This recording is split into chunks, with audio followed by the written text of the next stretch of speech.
Giza के pyramid, ये अद्भुत संरचनाएं जो आज भी हमें हैरान कर देती है। प्राचीन दुनिया का अजूबा मिस्र देश, एक ऐसा देश जो अपने इतिहास और संस्कृति के लिए प्रसिद्ध है। चारों तरफ रेगिस्तान ही रेगिस्तान। इस रेगिस्तान की रेत में छुपी हैं अनगिनत कहानियां और रहस्य, और उसी रेगिस्तान में खड़े हैं गीजा के पिरामिड। ये पिरामिड जो समय की कसौटी पर खरे उतरे हैं। ये पिरामिड पुराने जमाने के मिस्र की निशानी है। इनकी दीवारों पर उकेरे गए चित्र और लेख हमें उस समय की सभ्यता की झलक दिखाते हैं। हजारों सालों से ये दुनिया के लिए एक रहस्य बने हुए हैं। इनकी बनावट और निर्माण की तकनीक आज भी वैज्ञानिकों और इतिहासकारों के लिए एक पहेली है। 3 मुख्य पिरामिड हैं, खुफू, खफरे और मेनकौर। ये तीनों पिरामिड अपने अपने समय के महान शासकों के लिए बनाए गए थे। इनमें से खुफू सबसे बड़ा है। इसकी ऊंचाई और विशालता इसे एक अद्वितीय संरचना बनाती है। इसे गीजा का महान पिरामिड भी कहते हैं। यह पिरामिड प्राचीन मिस्र की वास्तुकला का एक उत्कृष्ट उदाहरण है। जरा सोचो, आज से लगभग 4500 साल पहले बिना किसी मशीन के इतने बड़े बड़े पिरामिड कैसे बनाए होंगे? उस समय के लोग कितने कुशल और मेहनती रहे होंगे? यह सवाल सदियों से सबके दिमाग में घूम रहा है।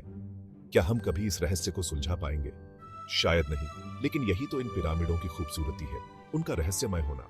रहस्य ये है, आखिर बने कैसे होंगे ये विशालकाय ढांचे? ये सवाल सदियों से लोगों के मन में है। गीजा के पिरामिड कैसे बने, इस पर बहुत सी कहानियां हैं। कुछ लोग मानते हैं कि ये एक अद्भुत इंजीनियरिंग का नमूना है। कुछ लोग कहते हैं कि ये एलियंस ने बनाए थे। उनका मानना है कि उस समय की तकनीक इतनी उन्नत नहीं थी कि इतने बड़े ढांचे बनाए जा सके। कुछ का कहना है कि यह किसी बहुत पुरानी और सुपर पावर वाली सभ्यता का कमाल है। उनका तर्क है कि उस समय की सभ्यता ने कुछ ऐसे रहस्यमयी तरीके खोजे होंगे जिनका हमें आज भी पता नहीं है। लेकिन ज्यादातर लोग मानते हैं कि इन्हें हजारों मजदूरों ने बनाया था। ये मजदूर दिन रात मेहनत करते थे और अपने खून पसीने से इन पिरामिडों को आकार देते थे। कहते हैं कि उन्होंने पत्थरों को काटने, उन्हें घसीटने और ऊपर उठाने के लिए रस्सियों, लकड़ी के डंडों और तांबे के औजारों का इस्तेमाल किया होगा। ये काम बहुत ही कठिन और श्रमसाध्य था। लेकिन सवाल ये है कि इतने भारी भारी पत्थरों को इतनी ऊंचाई तक कैसे ले गए होंगे? क्या उन्होंने कोई विशेष तकनीक का इस्तेमाल किया था? कुछ विशेषज्ञ मानते हैं कि उन्होंने रैंप्स का इस्तेमाल किया होगा, जिनके माध्यम से पत्थरों को ऊपर ले जाया गया होगा। ये रैंप्स मिट्टी और पत्थरों से बने होते थे और बहुत ही मजबूत होते थे। ये आज भी एक सवाल बना हुआ है। पिरामिडों का निर्माण एक रहस्य है जो हमें आज भी हैरान करता है। शायद भविष्य में हमें इस रहस्य का उत्तर मिल सके। क्या ये मुमकिन है? क्या वाकई एलियंस का हाथ था? पिरामिडों की रहस्यमयी संरचना और उनकी अद्भुत इंजीनियरिंग ने सदियों से लोगों को हैरान किया है। कुछ लोग मानते हैं कि पिरामिड एलियंस ने बनाए थे। उनका कहना है कि पिरामिडों की जटिलता और सटीकता उस समय की मानव तकनीक से परे थी। वे कहते हैं कि पुराने मिस्र के लोगों के पास इतनी अच्छी तकनीक नहीं थी। उस समय के उपकरण और संसाधन इतने उन्नत नहीं थे कि वे इतने विशाल और सटीक संरचनाएं बना सके। वे पिरामिडों के अंदर बनी अजीबोगरीब सुरंगों और कमरों की तरफ इशारा करते हैं। इन सुरंगों और कमरों का उद्देश्य आज भी एक रहस्य बना हुआ है।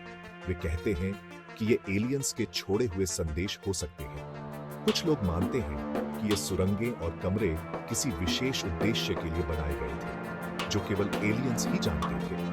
हालांकि इस बात का कोई पक्का सबूत नहीं है। वैज्ञानिक और इतिहासकार इस सिद्धांत को मान्यता नहीं देते। ये बस एक अंदाजा है। पिरामिडों के निर्माण के पीछे की असली कहानी शायद कभी पूरी तरह से सामने न आ सके, लेकिन यह रहस्य और रोमांच का हिस्सा बना रहेगा। गौर से सुनिए, पिरामिडों के बारे में कुछ मजेदार बातें। क्या आप जानते हैं कि गीजा के पिरामिडों को बनाने में लगभग 20 साल लगे थे और इसमें लगभग 23 लाख पत्थर लगे थे। हर पत्थर का वजन लगभग 2.5 टन था। इतने सारे पत्थरों को जोड़कर बनाए गए ये पिरामिड वाकई देखने लायक हैं। गीजा का रहस्य आज भी बना हुआ है एक पहेली। गीजा के पिरामिड रहस्यों से भरे हुए हैं। ये कैसे बने, इनका मकसद क्या था, इनके अंदर क्या छुपा है, ये सब आज भी एक राज है। हो सकता है कि आने वाले समय में वैज्ञानिक इन राजों को खोल पाएं, लेकिन तब तक गीजा के पिरामिड हमारी कल्पना को उड़ान भरते रहेंगे।